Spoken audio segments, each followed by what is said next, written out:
Welcome back to Right on Four Corners. I'm your host, DelSheree Gladden. I am an English teacher and also a novelist, and I am talking to another novelist. Had a lot of nonfiction lately, so it was nice to have not only a novel but a mystery. I am a fan of mysteries. And so this week on the show, I'm going to be talking to Kate Niles about her most recent book, The Last Hanging of Angel Martinez. Kate, go ahead and introduce yourself. I'm Kate Niles. This is my third novel. First two are more literary fiction, you could say. But I consider this a literary murder mystery in that I really care about characters and the quality of writing above all else. And I really enjoyed writing this book. It was a hoot, and I've just really enjoyed people's reactions to it have been so positive. I've just really been pleased with that.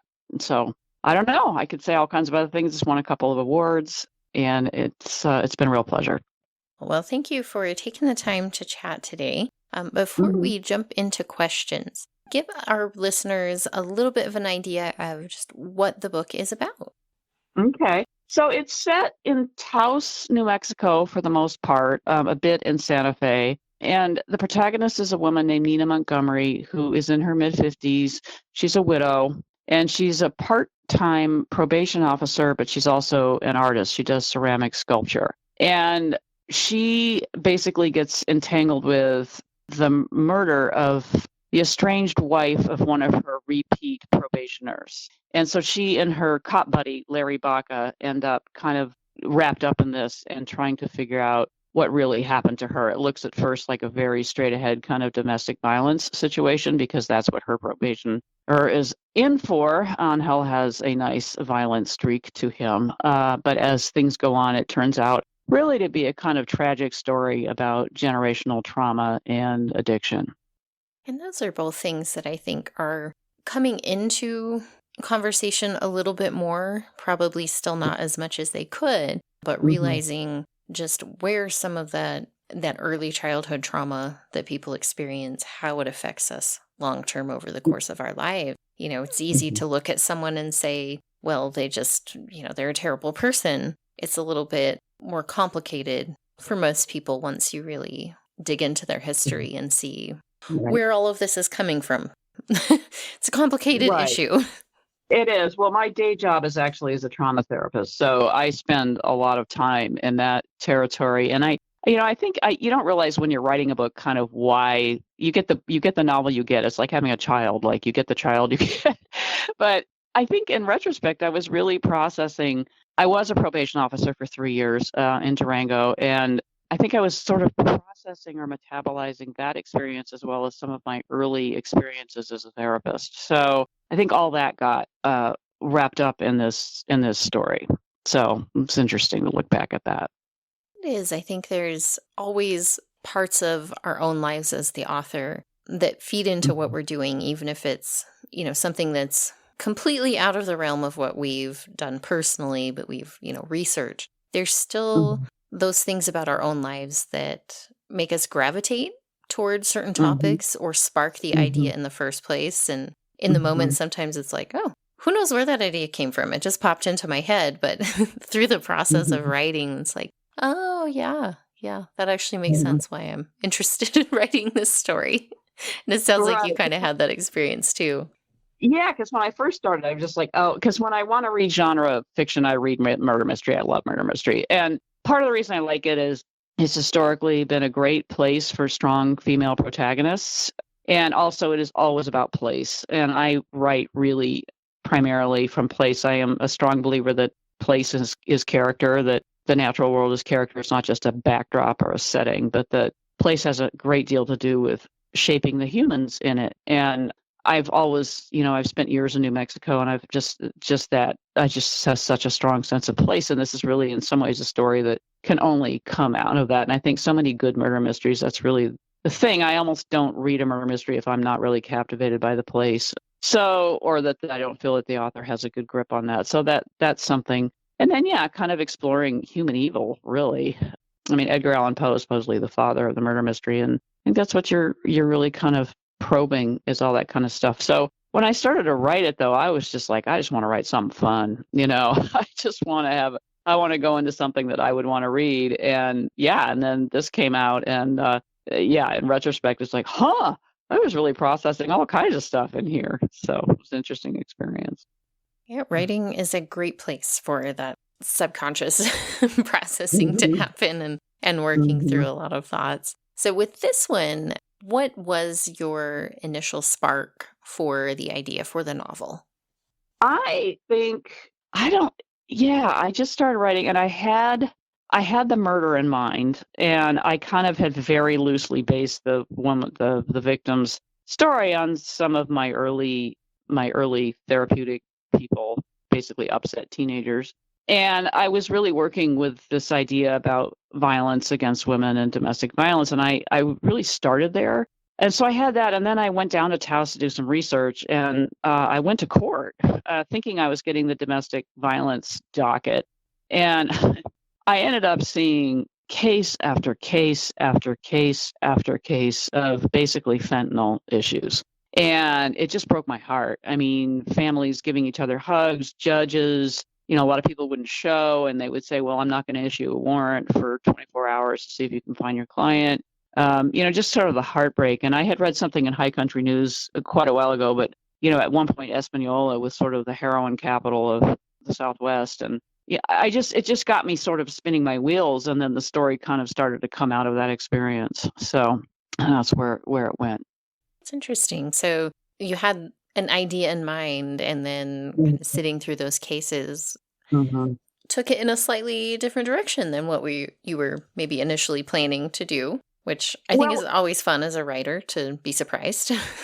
Well, it is fun because also as a mystery, if you write mystery, you've got to have a setup where you think you know what's going on, the red herring, and then something else is happening. So that worked out really well. And then of course Nina's an artist too, and so the whole Santa Fe, Northern Rio Grande art thing gets in there too, and that was really fun to sort of sew all that together. So yeah, yeah, Well, it definitely turned into it just became its own thing. that's So great. Kind of takes on its own life. yeah. And with the art side of thing, is that something that you have any personal experience with, or did you research what Yeah. processes artists go So through? I think part of what I'm dealing with Nina, I mean, she's a middle-aged artist, and I'm a middle-aged artist. I mean, I'm a middle-aged writer. And part of what happens, so it turns out Angel, of course, is this he's getting all this recognition for his art, which is kind of a riff on some traditional New Mexican art. And she's just like, there's all these young artist awards out there, right? The best new novel and the best young artist. And there's some line she throws at Larry early on. It's like, why don't they give, best middle-aged artist when your fingers are sore and you have arthritis and you have to find the time to do it. And so in some ways it was kind of a commentary on that, which is very parallel to my own life. And then I had a godmother, Nina DeCreeft Ward, who was actually a pretty well-known ceramic sculptor, and her work is kind of what I base Nina's work on. She was kind of the muse for me on that one. So I think that's where those two factors kind of played into the whole dimension of Nina that's about art, and how particularly northern New Mexico is one of those just lovely places in the world where art is truly cherished and nurtured, not always to great effect, but that's there, and it's part of the dynamic of the place. So Definitely a big part of the culture in this area. We have Mhm. so many different histories and cultures, and Mhm.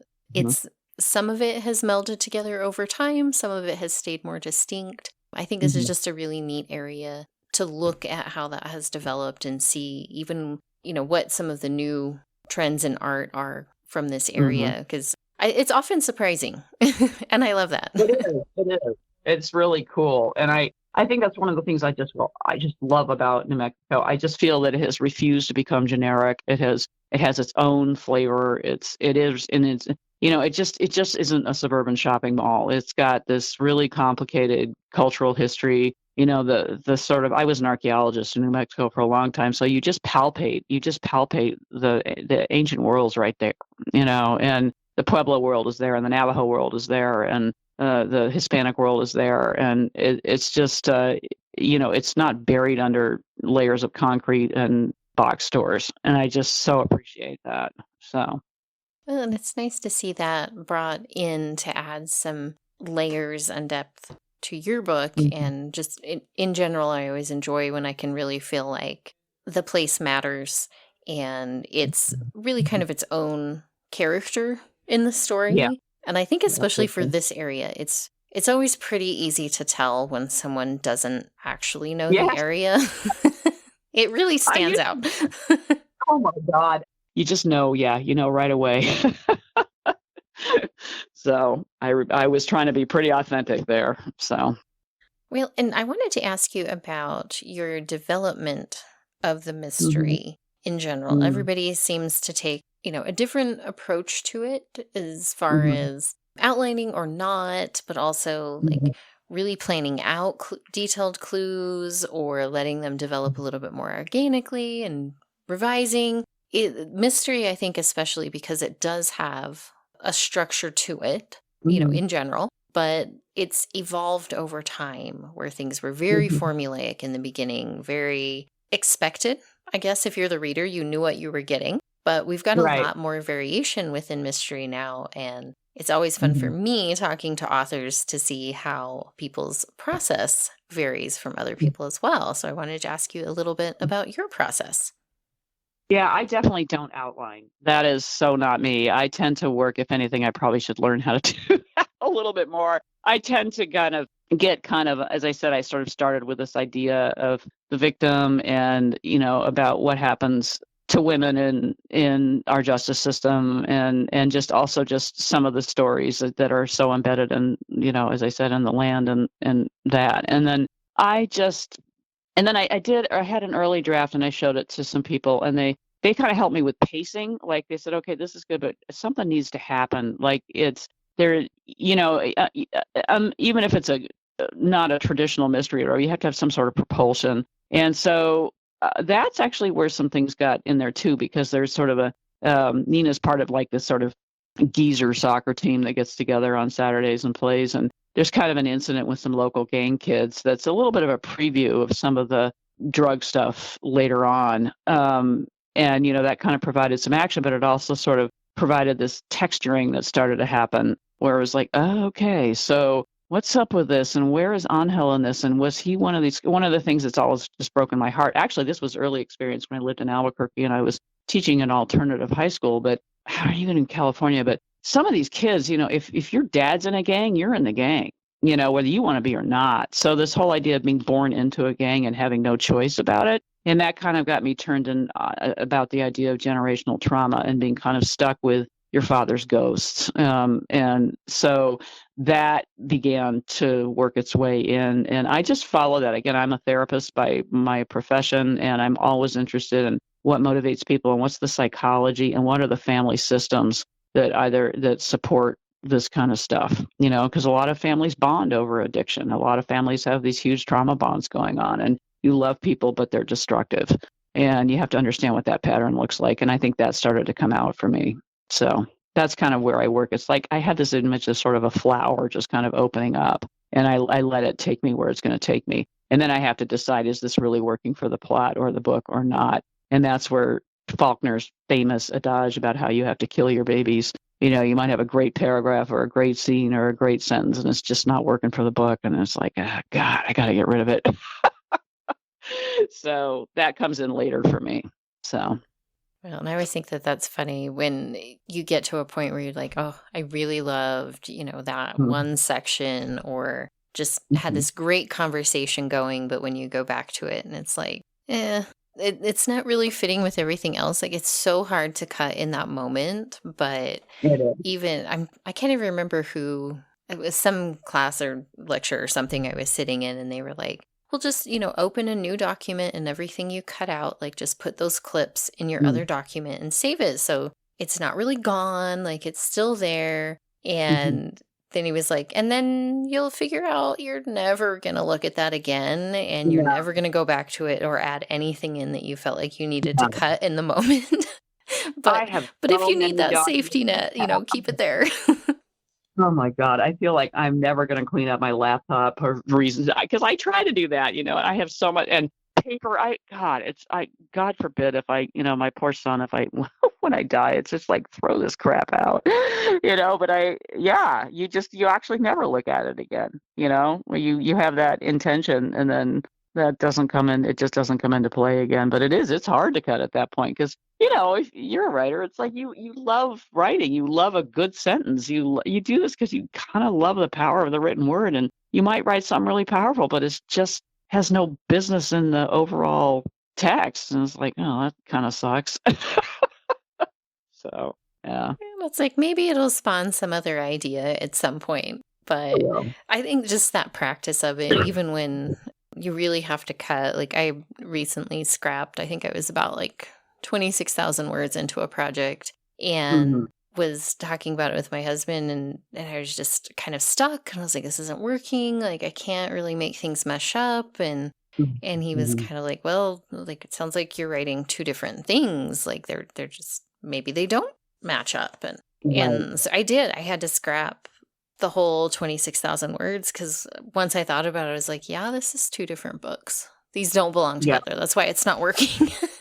Yeah. and, Yep. and I was like, Yep. oh, and the file's still on my computer, but it was like, even that where it's like, I can admit to myself, like, it's not working. Why keep Right. banging my head against a wall? It Right. is still hard to even set that aside and open a new document and be like, okay, Mhm. start fresh, figure out I what is know. going to work. But Yeah. everything that I've worked on since then, this is so much better. Like this is what it was meant to be. And Right. but even like doing that and going through that process, like it's still hard. And that's something Mhm. with like revision. I think especially because I'm not a big outliner either, like you, Mhm. and that can lead to the need for a lot of Mhm. revisions later on. Mhm. Mhm. Mhm. Over time, I Mhm. think it gets a little bit better because you work a lot of things out in your head Yeah. as you're Yeah. writing.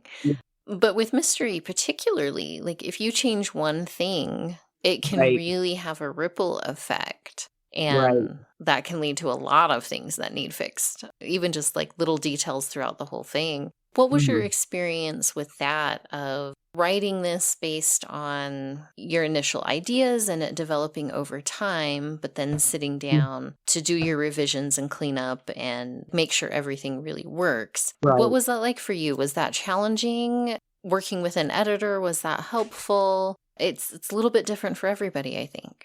I tend not to show something I mean, I have a couple people that I rely on for editing that I really appreciate. I tend to have to feel pretty good about the draft. And I mean, you're right. Like as you write and you get better at writing, you get more confident in your craft and you're not so agonizing over things that you might have when you were first starting out. I've learned how to trust myself a lot on that, but there were kind of two inflection points. One was the whole, I knew I had this domestic violence thing, but it's like, no, it's got to be more complicated than that. And I was kind of stuck there until I went to Taos and then I watched that courtroom stuff. And that turned out to be a real pivotal thing because it just opened up a whole nother, I was like, oh, there's a whole direction here that I hadn't even thought about. And so I think that was of a pivotal moment. And then I have a hospital scene later on. I don't want to give away what happens, but I actually have a friend who's also a writer, but she's also been a nurse and she lives in Taos. And she said he would have been airlifted to UNM Hospital. And I was like, oh, okay, I have a plot problem at this point. Sorry, I shouldn't swear on the air. I was like, so what am I going to do? So I conveniently made a snowstorm coming in, and that the doctor who happens to get a hold of my character actually has experience in this kind of stuff. So I was able to keep the character in Taos. But that's one of those things where, yeah, if you don't know that about a place, those kinds of things is like, oh, either I have to rewrite this, that he gets airlifted to Albuquerque, or I got to figure out a detail that's going to make sense and be realistic. And that's another thing I did when I went back a couple times and I was like, kind of checked out the Taos Hospital. It's tiny.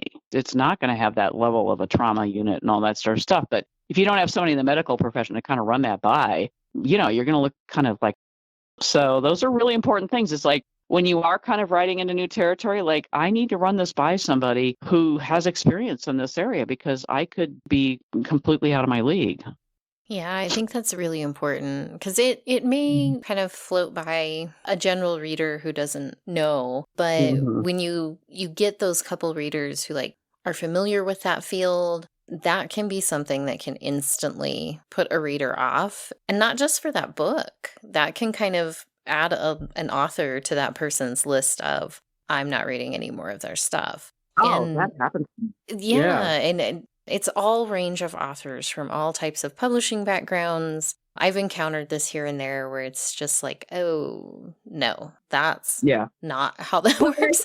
And like with today's world where you can contact people, you can look stuff up, you can street view things, all kinds of stuff, that it's like I think the level of acceptance that readers are willing to yeah. be generous with has Yeah. gotten pretty small. Because if they feel Yeah. like, well, they could have looked that up, why didn't they? Right. That can be something that, especially for a writer kind of early in their career, it can be detrimental. So it's like always taking that time to, yeah, reach out to people, research stuff. And I've found like most people are really happy and excited to help an author. Like you tell them you're writing a book and you're writing about something that they know, people usually Mhm. get really excited about that. And they're like, yeah, I can tell you, I'd be happy to help you and answer your questions. And you get so much Mhm. cool information from Mhm. maybe coffee with someone in your neighborhood or an email exchange with someone. It's so Mhm. beneficial and it can even open up more doors for whatever it is that you're writing too. Well, absolutely, and in this case, I think, kind of on a thematic sort of thing, one of the reasons that hospital thing actually I think was really important is that I'm writing about a rural area, and actually that's sort of been one of my things is like I'm kind of tired of reading books that I feel like this would only get published because it was you were at the right cocktail party in New York City, and I know I sound like I have a total chip on my shoulder, which I do, but I was like, that is a very real rural thing about what is healthcare that's really available and what is the reality of somebody in that system. And yeah, that's the kind of thing where if you were reading that and you knew that and you would just like throw the book down and go, this person doesn't know what they're doing. And it could easily taint the whole thing. But I'm also very loyal to place and loyal to those kinds of experiences. And those kinds of experiences shape what kind of story is going to happen. Well, and one of the other things that I wanted to chat with you about is the development of your cast overall, because you have Mhm. characters from different backgrounds who are Mhm. all interacting together, which is true to this area. I mean, we have a wide variety, we were talking earlier, of cultural backgrounds, groups who've come into this area at different points in history, often Mhm. not very nicely, which leaves its issues and has impacted this area quite a bit. So there's a lot of underlying tension between different racial groups, cultural groups, Yeah. religious groups. It's a Yeah. lot to navigate, and trying Right. to authentically write how those characters interact within, especially a small community, can be Right. really challenging if you're not familiar with that community, or at least different aspects of those groups Mhm. and some Mhm. of the underlying tensions. I don't know, being up in northern New Mexico, there's still a lot of issues that come from the history of this area. Oh, yeah. And I'm always just kind of baffled when I meet people who think, Mhm. oh no, like there's no racism in this area. That's not a problem. Yeah, all the churches get along fine. Like, no, this is Uh-huh. like a really like ideal community. And it's like, well, there are many Mhm. wonderful things, but there's also Mhm. a lot of problems that need to be acknowledged and worked through in order Yeah. to build those relationships. And so it's like, if you don't address that, it does not hold true to a place. And Mhm. there's going to be Mhm. a lack of depth in those characters if all of that Mhm. isn't woven into the overall fabric of the story. And so I Yeah. wanted to ask you about your approach to that of writing a diverse cast of characters and trying to portray them authentically as much as we can when it's not always our exact experience. So a couple things. I could talk about this all night, but I always joke, but I have like 2.5 degrees in anthropology. So I am fundamentally an anthropologist in that way. I am, and I remember being in college and it wasn't the best anthropology department. And I was like, well, why am I doing this? And it's because it gives me the totality of the human condition.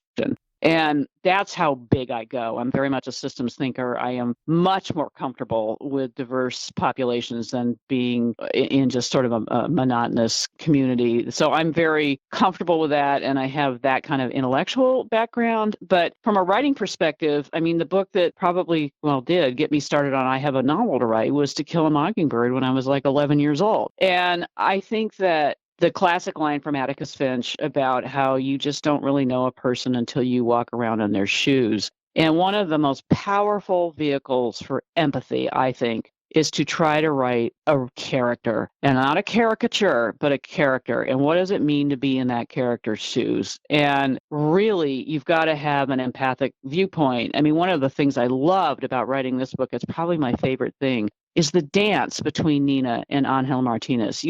I could have written him as a caricature. He's a dude, he beats up his wife, he's this, but he's not. He's a very, very wounded guy coming out of a family of wounded people that also is rooted in northern New Mexico poverty and having fought in wars and being in that sort of low end of the totem pole and that kind of thing. So I can't not include that. And I think writing is one of the ways in which I can really explore that. What does it mean to be in somebody else's shoes from an authentic perspective? So those are a couple of things that really drive me. And I guess also as a therapist, I just feel fairly confident in terms of that. And I don't want to shut out that voice, because I think if we say you can only write from whatever perspective you have, that's just fascist, frankly, because it just shuts you out of imagination, and it shuts out one of the ways in which we really begin to understand other people's voices. At the same time, I really understand the issue of appropriation and how much that's happened through the years. That was kind of long-winded. I probably didn't wrap that up very well. But that gives you some idea. Yeah, I think it's a hard balance to strike. And I think just, approaching it thoughtfully and with the intention of sharing more experiences and widening that perspective is a good place to start. And we are about to the time to start wrapping up. But before we do that, I did want to ask you, do you have any upcoming projects that people should keep an eye out for? And then if you'll tell us where people can find you and the book online. So I do have a website. It's just www.kateniles.com. So you can certainly find me there. The book is available at Amazon, or I'd prefer Maria's bookshop up in Durango stocks it, but you can go to any bookstore and just say I'd like to order this book and they'll get it for you. So you could go to bookshop.org. Anyway, it's widely available. It's easily available. It's UNM Press. You could get it from UNM Press. So that helps. And I am toying with another Nina novel. I don't think I want to be like one of these people who writes 50 murder mysteries from the same thing, but there may be another story or two from Nina. And then I've got this historical novel sort of based on my grandmother's, she grew up on a homestead in Nebraska. And so I've been kind of rooting around in that for a long time. So that's where things are at right now. Good. Well, I'm glad you've got some projects on the horizon. And do you have any events that you participate in, or if people were interested in chatting with you about the book, what would be the best way for people to keep up with that? So I moved out of the area. I actually now live in the East, but I was out there and I come out there. I've been out to New Mexico twice and Colorado twice, but feel free to, my email is on the website, but it's just kate.niles@outlook.com. And I would just reach out that way. And people have, and it's been great. I'll probably be out there again at some point. I did a huge kind of swing in November and then also in April last year. So I did a lot of marketing at that point, but I'm sure there'll be something that comes up. So, yeah.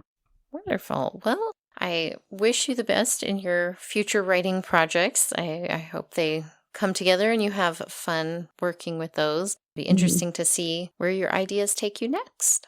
All right. Well, thank you for the opportunity. I love Right on Four Corners. It's one of my favorites. I think it's also a really cool name. Well, thank you. And thank you for listening and sharing. And it's been great to talk to you. And we'll put a link to your website in the show notes so people can reach out to you nice and easy. And just thank you again for taking the time. Well, it's been lovely. Thank you so much. Appreciate it.